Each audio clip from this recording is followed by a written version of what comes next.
মুখ্যমন্ত্রীর হাত ধরে খোয়াইয়ে নির্মীয়মান দুটি প্রকল্পের উদ্বোধন হল সোমবার। এক অনুষ্ঠানের মধ্য দিয়ে খোয়াই জেলা পুলিশ সুপার কার্যালয় এবং জেলা শাসক কার্যালয়ের নবনির্মিত দ্বিতল ভবনের দ্বার উদ্ঘাটন করা হয় এদিন। উদ্বোধক হিসেবে উপস্থিত ছিলেন মুখ্যমন্ত্রী বিপ্লব কুমার দেব। বক্তব্য রাখতে গিয়ে তিনি বলেন, রাজ্যের বর্তমান সরকার স্বাস্থ্য, শিক্ষা, পানীয় জল, বাসস্থান এবং যোগাযোগ ব্যবস্থার উন্নয়নের লক্ষ্যে এক নতুন দিশা নিয়ে কাজ করে চলেছে। আগেও ন্যাশনাল হাইওয়ে ছিল, এখনো ন্যাশনাল হাইওয়ে হচ্ছে।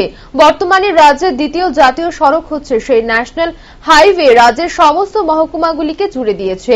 গ্রামে গ্রামে ইন্টারনেট কানেক্টিভিটি পৌঁছে গেছে। সিএসসি পয়েন্ট তৈরি হয়েছে রাজ্যের সমস্ত গ্রামে। এদিন দ্বার উদ্ঘাটন অনুষ্ঠানে মুখ্যমন্ত্রী ছাড়াও উপস্থিত ছিলেন রাজ্যের উপজাতি কল্যাণ মন্ত্রী মেবার কুমার জমাতিয়া, ত্রিপুরা বিধানসভার সদস্য নির্মল বিশ্বাস এবং প্রশান্ত দেববর্মা, রাজ্য পুলিশের মহানির্দেশক VS যাদব এবং খোয়াই জেলার জেলা শাসক স্মিতা মল MS। आजकल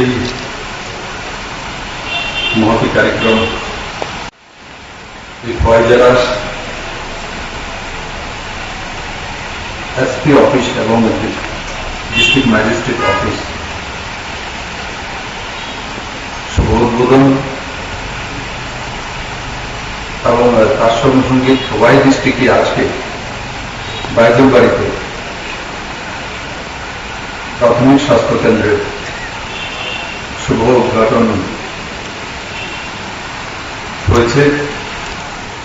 এই কার্যক্রমে উপস্থিত রাজ্য সরকারের মাননীয় মন্ত্রী শ্রী মেবার কুমার জমাতিয়া মহোদয়, লোকপ্রিয় MLA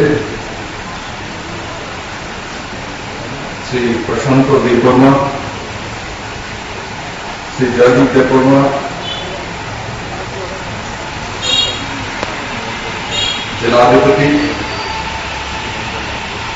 নির্মল বিশ্বাস, এই অঞ্চলের খোয়াই অঞ্চলের সম্মানীয় বিধায়ক Shrimati Smita Mal, district magistrate Shri JK Sinha, principal secretary of health এবং মঞ্চে উপস্থিত অন্যান্য গুণীজন, এখানে উপস্থিত আমার সমস্ত DM এবং SP অফিসের আধিকারিক এবং উপস্থিত মায়েরা, বোনেরা, মিডিয়ার বন্ধুরা, প্রায় 20 কোটি টাকা ব্যয় করে রাজ্য সরকার এই অফিস প্রাঙ্গণ তৈরি করতে সক্ষম হয়েছে। আর তার সঙ্গে সঙ্গে